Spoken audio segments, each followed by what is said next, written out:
પ્રભુ આગળ હંમેશા બે હાથ જોડીને એમ જ વિનંતી કર્યું કે પ્રભુ મને આપ બહુ ગમો છો, પણ મને પણ એવો બનાવો ને કે હું પણ આપને એવો જ ગમવા લાગુ, મને જોઈને આપને પણ હરખ થાય જો મારો વૈષ્ણવ આવ્યો. આયે મેરે નંદ નંદન કે પ્યારે, માલા તિલક મનોહર બાનો, ત્રિભુવન કે ઉજિયારે. વૈષ્ણવને આવતા જોઈને કેવું વૈષ્ણવને હરખ થાય. એમ સીડીઓ ચડતો હોય ને હવેલીની, તો ઠાકોરજી ઊંચો કરી કરીને થઈને જોતા હોય મારો આવ્યો કે નહીં. પેલો પ્રભુને જેની પ્રતીક્ષા હોય અને પ્રભુ જે નિયમથી જતા હોય ને એની રાહ તો ઠાકોરજી પણ જોતા હોય. ઘણીવાર મેં તો જોયું, જે નિયમથી વૈષ્ણવ આવતા હોય ને એ દિવસે એ મોડા થયા હોય તો દર્શને મોડા બંધ થાય. કાંઈ ને કાંઈ એવું થઈ જાય કે ટેરો જ ના આવ્યો હોય, એટલે એમ લાગે કે ઠાકોરજી એની રાહ જુએ છે. આ નાના નાના ઇમોશન્સ, ભાવનાઓ છે એ ભગવાન જોડે આપણને જોડીને રાખે છે.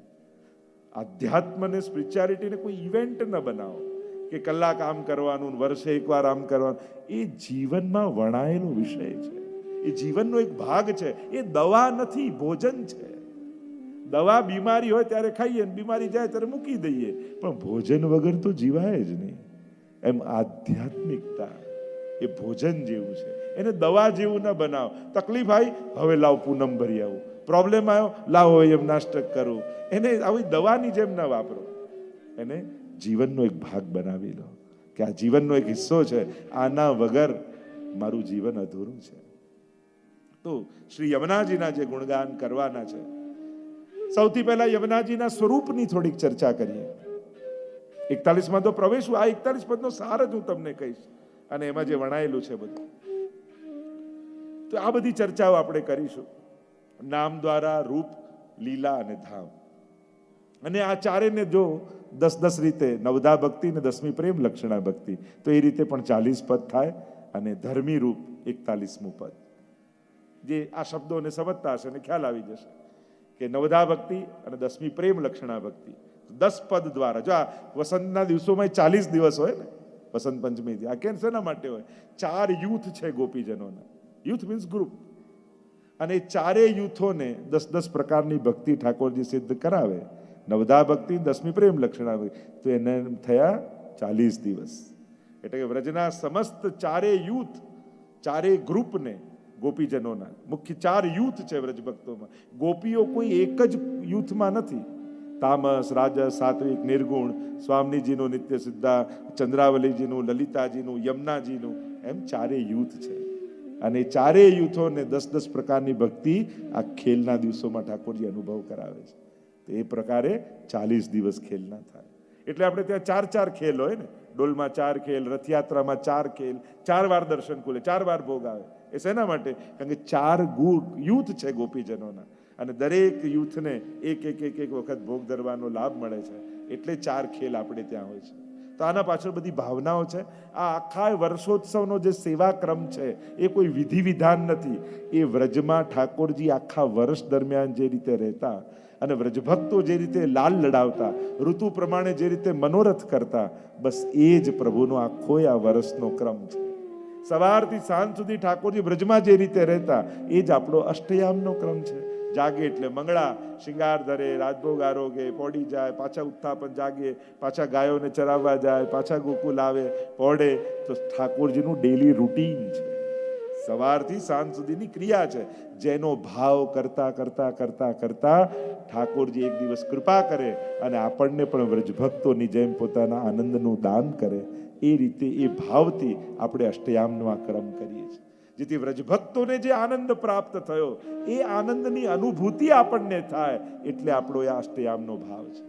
તો આ આખી રીતે આપણો જે ક્રમ છે. તો શ્રી યમુનાજીના મહિમાની જો ચર્ચા આપણે કરીએ તો સૌથી પહેલા મહાપ્રભુજી યમુનાષ્ટકથી પ્રારંભ કરે છે અને એમાં યમુનાજીના સ્વરૂપનો આપણને પરિચય કરાવે છે.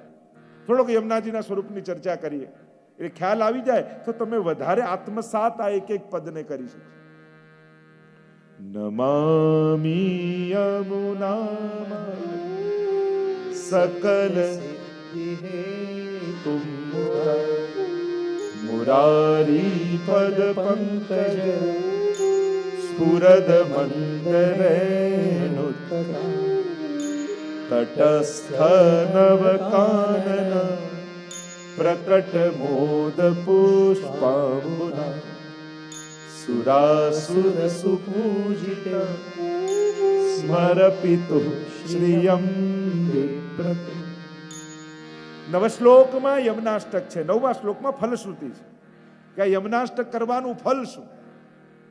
અને ષોડશગંધમાં પહેલું, અને પ્રાય મેં જોયું છે બીજા કોઈ પાઠ સ્તોત્ર કીર્તન કોઈ ન કરતું હોય પણ યમનાષ્ટક જરૂર કરતા હોય લગભગ બધા. લગભગ મા બાપ બાળકોને પણ કહેતા હોય કઈ નહીં તો એક યમનાષ્ટક કર, એક શ્લોક કર. આ એક આપણી ત્યાંનું એક પરંપરા, એક વિધાન, એક પ્રક્રિયા છે કે નિત્ય એક યમનાષ્ટકનો પાઠ અચૂક કરવો. કારણ કે યમુનાજી ભક્તિના દાત્રી છે અને ભાગ્ય સૌભાગ્યના પણ દાત્રી છે. એટલે તમારું લૌકિક અને અલૌકિક બંનેને સિદ્ધ કરનારા શ્રી યમુનાજી છે. જેના મનમાં જે મનોરથ હોય તાહી કોઈ ફલ દે, એને એ ફળ આપે. તો લૌકિકની કામના તો લૌકિક ફળ, અલૌકિકની કામના તો અલૌકિક ફળ.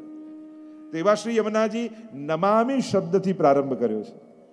યમુના શ્રી ગુસાઈજી પણ યમનાષ્ટપદીમાં નમો દેવી યમને નમો દે નમનથી પ્રારંભ કર્યો.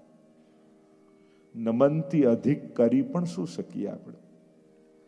જે તત્વો લૌકિક સાધનોથી પ્રસન્ન ન થઈ શકતા હોય તો એને પ્રસન્ન કરવાનો ઉપાય શું? આપણી પાસે કઈ એવી વસ્તુ કે જેનાથી ઠાકોરજી કે યમુનાજી પ્રસન્ન થઈ જાય? કોઈ પદાર્થ એવો ખરો કે જે એની પાસે ના હોય અને આપણે આપી એને ખુશ થઈ જાય? એવો કયો પદાર્થ? અસમર્થ લોકોને સામર્થ્ય થોડું આપો તો રાજી થાય, વસ્તુ આપો તો રાજી થાય. ભગવાન કઈ વસ્તુથી રાજી થાય? એને શું નથી? કિમાસનમ તે ગરુડાસનાયમ શ્લોક બોલીએ ને, આસન ગરુડનું છે, આવા વસ્ત્ર કૌસ્તુભ મણિ. આ શેનાથી રાજી થાય? મારી પાસે તને પ્રસન્ન કરી શકું એવું કાંઈ નથી. એ વાતના સ્વીકાર કરવાથી, પોતાની દીનતાથી, પોતાના નિસ્સાધનપણાના સ્વીકારથી. અમુક જગ્યાએ છે ને સામર્થ્યવાન બનીને જાઓ ને તો નુકસાન જ થાય. અમુક જગ્યાએ તો અસમર્થ બનીને જાઓ. દુનિયા મને સામર્થ્યવાન માને છે પણ પ્રભુ તારી આગળ તો હું બિલકુલ અસમર્થ છું. એટલે હું તો ઘણીવાર કથામાં કહું કે જેને પગે લાગવા જેવું છે એને નહીં લાગો ને તો ન લાગવા જેવા લોકોના રોજ પગે પડવું પડશે. એના કરતા જેને પગે પડવા જેવું છે એને પડો ને. સમર્થ, જે સર્વ સમર્થ છે એના શરણે નહીં જાઓ તો અસમર્થ લોકોની આગળ કરગરવું પડશે. પ્રભુ સર્વ સમर्थो ही ततो निश्चित तताम रजेत.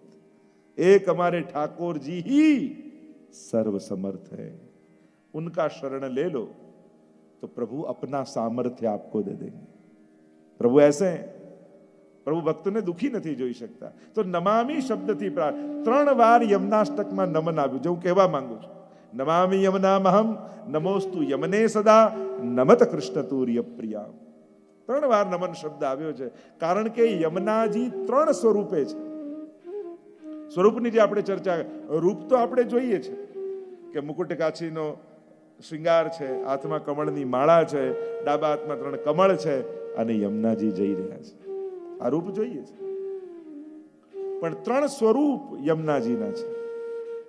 કારણ કે સ્વરૂપ, આકાર અને સ્વરૂપ, આ બંનેનો ભેદ સમજવો જરૂરી છે. આ ભક્તિમાં આ 2 ભેદ સમજી લો, આકાર અને સ્વરૂપ.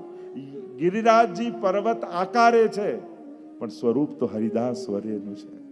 યમુનાજી નદી આકારે છે પણ એનું સ્વરૂપ તો નમત કૃષ્ણ તુર્ય પ્રિયામ, ઠાકોરજીના ચતુર્થ પ્રિયા છે. આકારનો આધાર લઈ અને સ્વરૂપનો અનુભવ કરવો એ જ અધ્યાત્મ છે.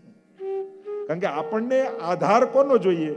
જે આ 5 ઇન્દ્રિયો દ્વારા અનુભવ થઈ જાય. શબ્દ, સ્પર્શ, રૂપ, રસ, ગંધ. આ 5 દ્વારા જ આપણને કોઈ અનુભવ થાય ને કોઈ વસ્તુનો.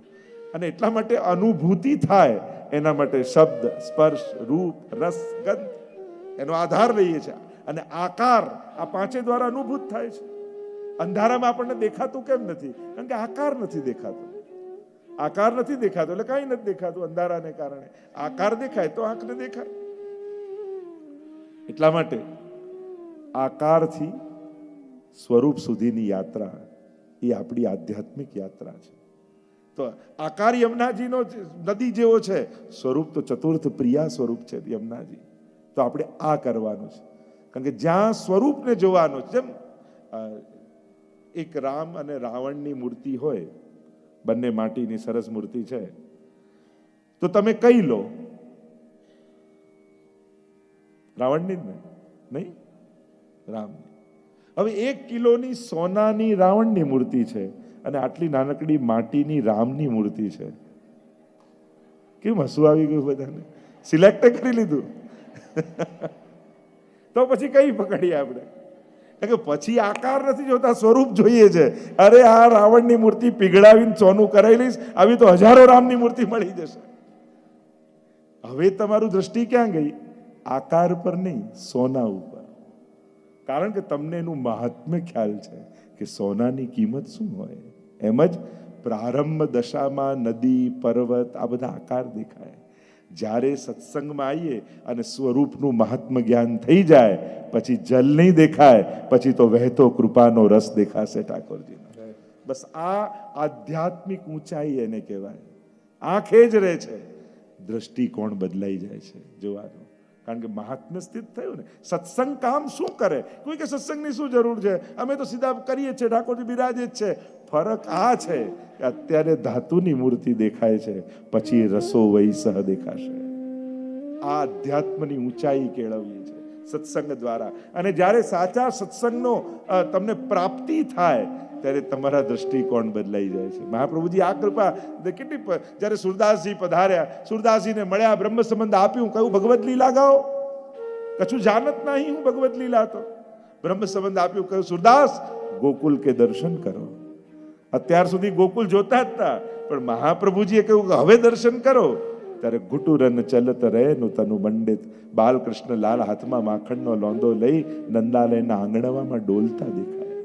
એટલે કે જે સ્થળમાં ઠાકોરજીએ જે લીલા કરી છે, હવે એ લીલાઓના દર્શન થવા લાગ્યા. હવે કોઈ તીર્થ નથી દેખાતું, હવે લીલા સ્થળી દેખાય છે. એટલે જ્યારે એમ કે નૈન ભર દેખ અબ ભાનુ તનયા, જ્યારે આપણા આચાર્યો કહેતા હોય, ભગવદીઓ કહેતા હોય, હવે જો યમુનાજીને, ત્યારે એ જળ નહીં દેખાય, ઠાકોરજીના એ માધુર્યનો રસ દેખાશે. પછી એ સખી રૂપ યમુનાજી દેખાશે. પછી તો યમુનાજીના એ પાન પણ સાધારણ પાન નથી છે ને, બધા જ પાપોનો નાશ થઈ જાય. તો જ્યારે આધ્યાત્મિક સ્વરૂપ કોને કહેવાય? તીર્થ સ્વરૂપ. જેમ જળ સ્વરૂપ છે, નદી સ્વરૂપ, એમ એક તીર્થ સ્વરૂપ યમુનાજીનું છે. એ તીર્થના દેવી છે. નમો દેવી યમને, તીર્થના દેવી છે, વ્રજની અધિષ્ઠાત્રી છે. એટલે તો યમુના જળ હાથમાં લઈને આપણે સંકલ્પ કરતા હોય વ્રજયાત્રાનો, કારણ કે એ તીર્થ છે. એટલે તીર્થનો આશ્રય એ શાસ્ત્ર વચન છે કે જીવે તીર્થોનો આશ્રય કરો. તેવું મહાત્મ્ય યમુનાજીનું છે કે ત્યાં આવીને યમયાતના પણ થતી નથી જ્યારે યમુનાજીના પાન કરો છો.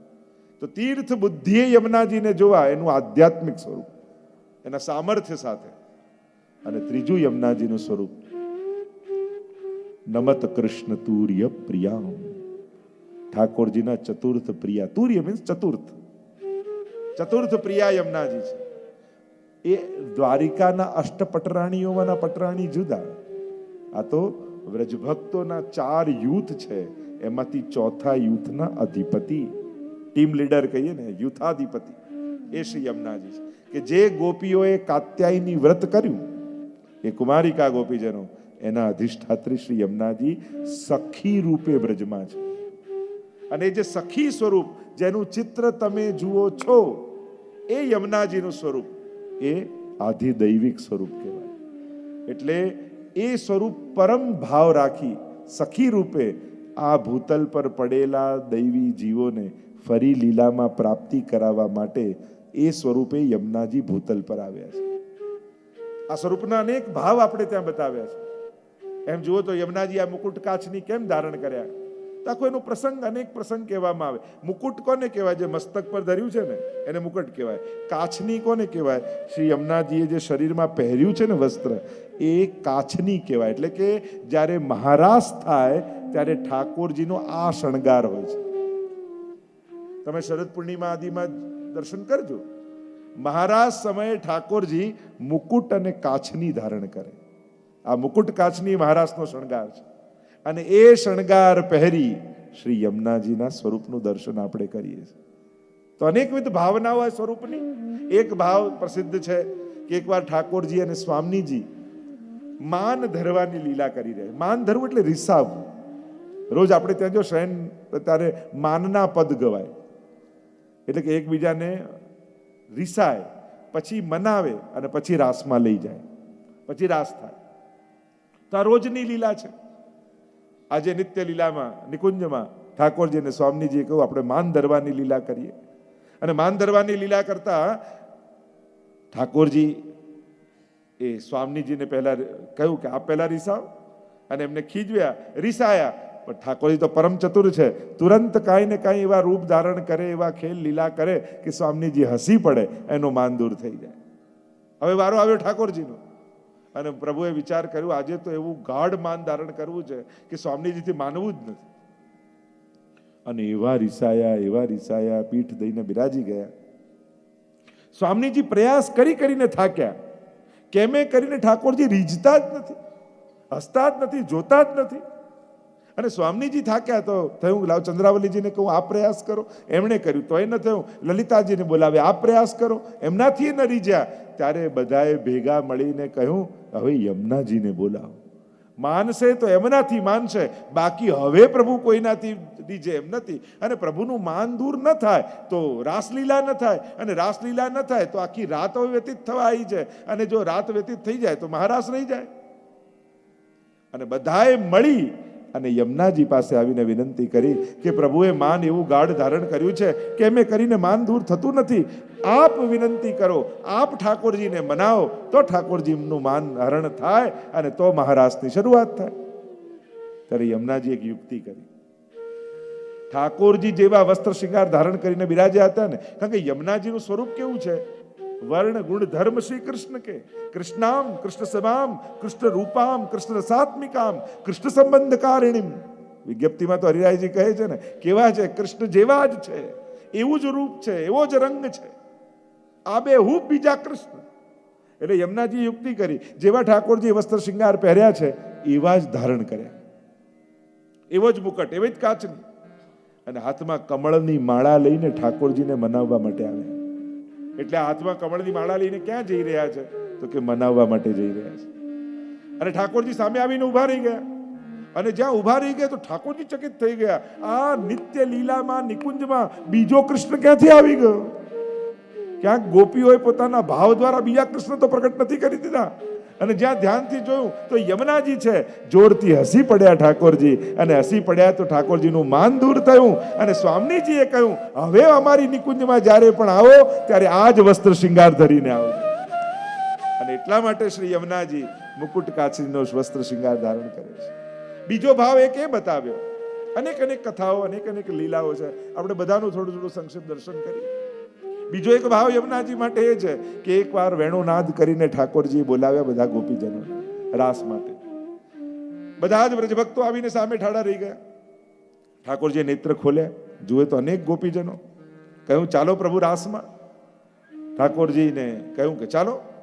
ગોપીજનો કહેવા લાગ્યા પણ આપ જે વસ્ત્ર શૃંગાર ધરીને રાખ્યા છે એ આપના ઐશ્વર્ય છે, અને જ્યાં સુધી ઐશ્વર્યને ધારણ કર્યું છે ત્યાં સુધી માધુર્ય પ્રગટ નહીં થઈ શકે.